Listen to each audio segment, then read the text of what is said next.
So today I'm taking a look at the CRUNGE from Zeppelin's Houses of the Holy album, and I guess you could call this the lad's best catch on James Brown, you might say. But I don't think James Brown has ever done a song in 9/8. Yes, it's true. It's actually in 9/8 time. But I think everybody's probably heard this song a lot, that the groove is kind of in your head. I will explain, technically, so to speak, how to play it. And this is the way I play it and the way I've shown it to my students over the years. But I'll show you a couple of alternative things too, just in case, okay? Because I like to play it with the full 9 chords. I think it sounds really nice that way. So we're barring across the first 3 strings at the 12th fret. And then we're going to switch to the 14th fret across all 3 strings again. And that's all we're going to be doing for the first riff in the song. So like I said, it's in 9/8 time, but you can just break this down into exactly how Page plays this groove, this pocket. The first thing you want to do is you want to start with an upstroke, because that's where the groove of the song starts.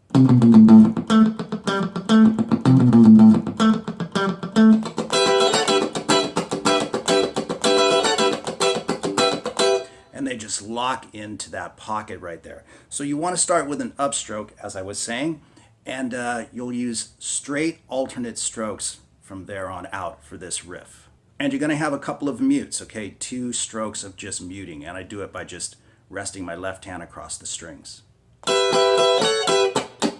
And you notice the alternate picking continues no matter what.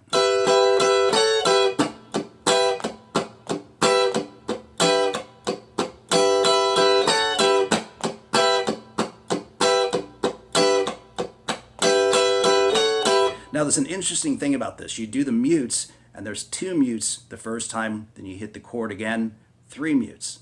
Hit the chord again, 2 mutes. Hit the chord again, 3 mutes. So it keeps flip-flopping back and forth like that. 1, 2, 1, 2, 3, 1, 2, 1, 2, 3.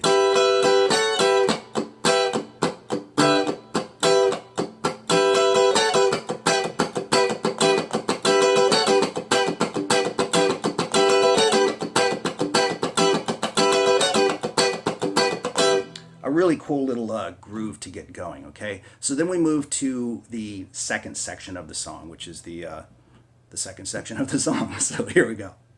Now this is the part where I'll show you a couple of different ways to play it, okay? John Paul Jones is doing the bass.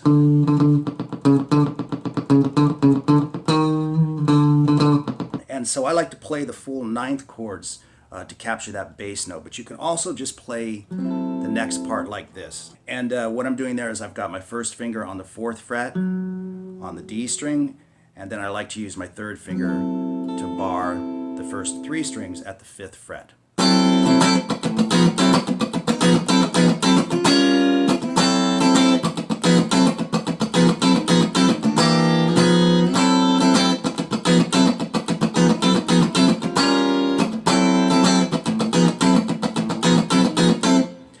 But if you can muster up the full chord, it obviously sounds kind of nice and full.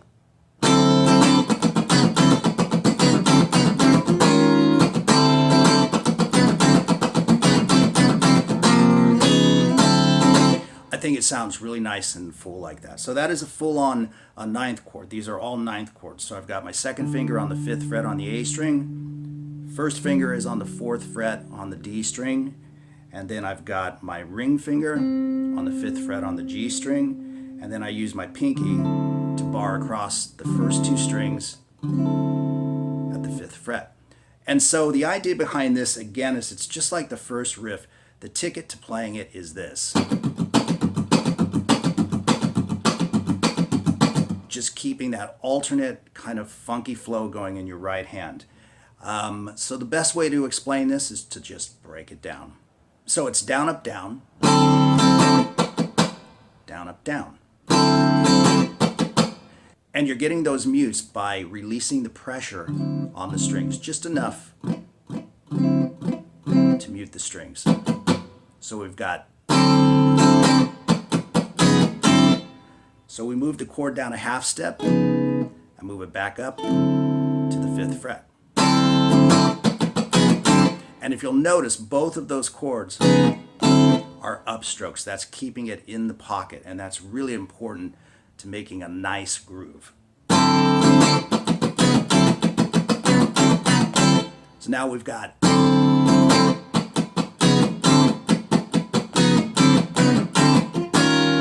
raising it up a half step. So hopefully you can tell exactly where I'm putting those muted bits and pieces, because that's super important to playing the song, obviously. And I think the only way to really get this across is just to play it nice and slow. And you can see where the upstrokes are happening and where the downstrokes are happening.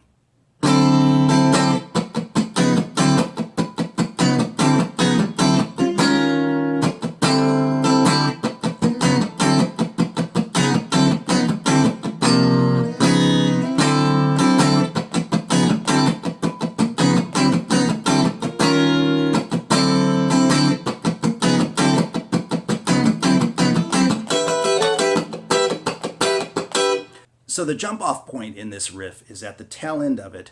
They play this and go immediately to the first riff.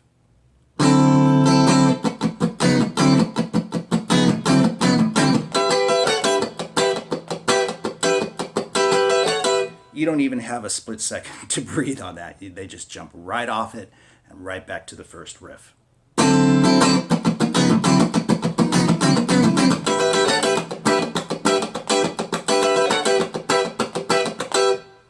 So there it is, the Crunge, a very interesting little funk groove from the mighty Led Zeppelin. And I hope you enjoyed the lesson, and we'll see you again real soon.